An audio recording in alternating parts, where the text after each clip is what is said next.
You keep asking why your life hasn't changed yet, why you're working, grinding, pushing, and still not getting the results you think you deserve. But here's the part nobody ever prepares you for.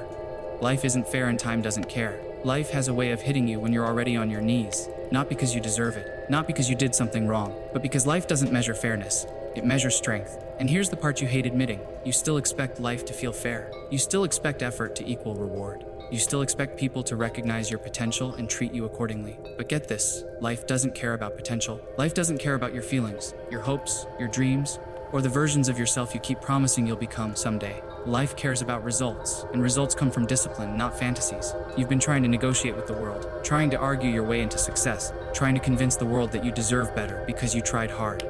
But life isn't a debate, it's an arena, and you're still walking into it expecting applause. Let me tell you something you've avoided for years. Life isn't unfair because it hates you. Life is unfair because you're still too weak to make it fair. That's the truth no one tells you. You blame circumstances. You blame timing. You blame the world for not seeing your potential. But potential isn't currency. Potential can't buy you anything. Not respect, not opportunity, not freedom. Potential is irrelevant. You don't get paid for what you could do. You get paid for what you prove. You think the universe is going to hand you something just because you have it in you. Every loser has potential. Every failure had potential. Every forgotten name had potential. It's the easiest thing in the world to possess and the hardest thing in the world to activate. But you don't want activation. You want justification.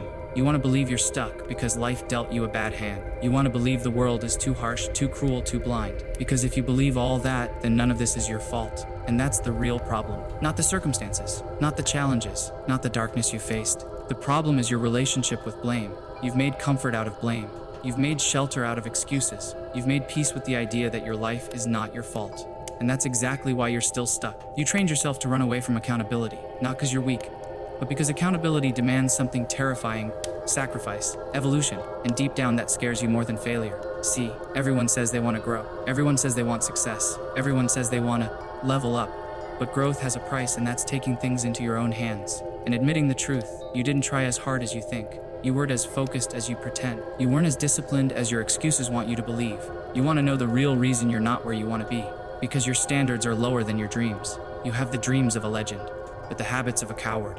You want the life of the strong, but the discipline of the weak. You want power. You want respect. You want freedom. But you live like someone who deserves none of those things. It's not personal. It's not unfair. It's the mirror. Look at the pattern of your days. Look at the promises you made to yourself that you sacrificed to procrastination. Look at your New Year's resolutions. Another year, same lies.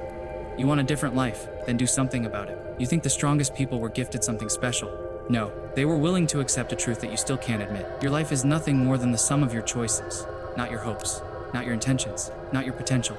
Your choices, the ones you made when no one was watching, the ones you avoided because they were uncomfortable, the ones you pretended didn't matter, but they did.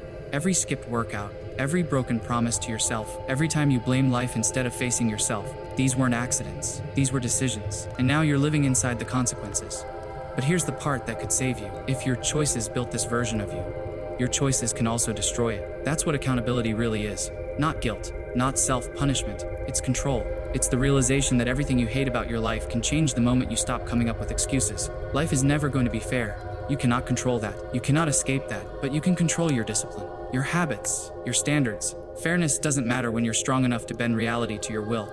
You want revenge on the unfairness of the world. Get stronger. So strong that life has no choice but to treat you differently. Do you want people to respect you? Get stronger. Respect follows strength. Do you want freedom? Get stronger. Weakness is a cage. Strength is a key. Chaos cannot touch the mind of someone who mastered themselves. And if you're waiting for someone to push you, to believe in you, to pull you out of the darkness, stop. No one is coming. And that's good, because that means your future belongs to you. Not luck, not fairness, not potential. This is the point where people either rise or break, not because the world chooses, but because they do. So choose. Choose accountability over excuses. Choose discipline over comfort. Choose strength over softness. Choose the life you want over the life you tolerate. Life will still be unfair, but for the first time it won't matter, because you'll be strong enough to take what's yours anyway. Now answer the only question that actually matters. Will you rise, or will you blame? Make your choice.